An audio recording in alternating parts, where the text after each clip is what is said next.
Avez-vous parfois l'impression de manquer d'heures à la fin de vos journées, de manquer de journées à la fin de vos semaines? En d'autres mots, aimeriez-vous reprendre le contrôle de votre vie?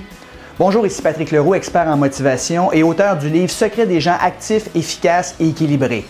J'aimerais vous proposer dans cette vidéo 3 idées rapides afin de reprendre le contrôle de votre vie et ainsi obtenir plus de résultats en moins de temps avec moins d'efforts et surtout avec plus de plaisir. La première idée, c'est de définir votre mission personnelle. La première étape, afin de reprendre le contrôle de votre vie, est de vous constituer une mission personnelle. Votre mission personnelle, c'est l'expression des valeurs qui sont les plus importantes pour vous. Votre mission personnelle définit qui vous êtes et va affecter tous les choix que vous allez faire dans votre vie par rapport à la façon dont vous passez votre temps. Elle vous inspire, vous motive, vous pousse à aller plus loin, vous donne une direction vers l'endroit où vous voulez aller et la personne que vous voulez devenir. Comme disait l'auteur américain Stephen Covey, beaucoup de gens travaillent fort toute leur vie pour monter l'échelle du succès, pour se rendre compte, une fois rendus en haut, que leur échelle était à côté sur le mauvais mur. Ils ne vivent pas en accord avec les valeurs qui sont les plus importantes pour eux et c'est bien dommage. La deuxième idée, c'est de vous fixer des objectifs motivants.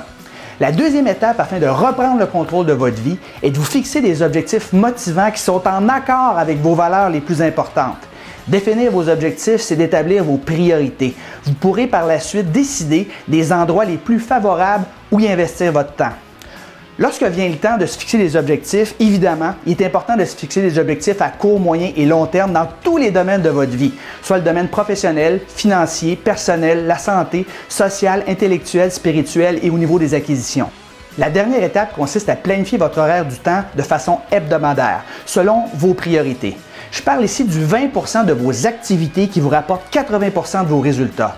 Vous devez ici absolument bloquer du temps à l'avance dans votre agenda afin de faire des choses qui sont vraiment importantes pour vous. Ne faites surtout pas des listes de choses à faire. Vous savez, les fameuses to-do lists, il s'agit la plupart du temps que des listes d'intentions. Bloquez plutôt spécifiquement des activités prioritaires dans vos journées à des heures précises dans votre agenda et respectez ces rendez-vous comme s'il s'agissait de rendez-vous avec des personnes importantes. Le principe fondamental en gestion du temps et des priorités est de jamais débuter vos semaines avant de les avoir terminées dans votre agenda. Environ 40 à 60% de votre temps sera ainsi planifié d'avance. Les gens ne deviennent pas organisés simplement parce qu'ils possèdent un agenda. Ils possèdent un agenda parce qu'ils sont des personnes organisées. En conclusion, afin de reprendre le contrôle de votre vie, 1. Définissez votre mission personnelle. 2.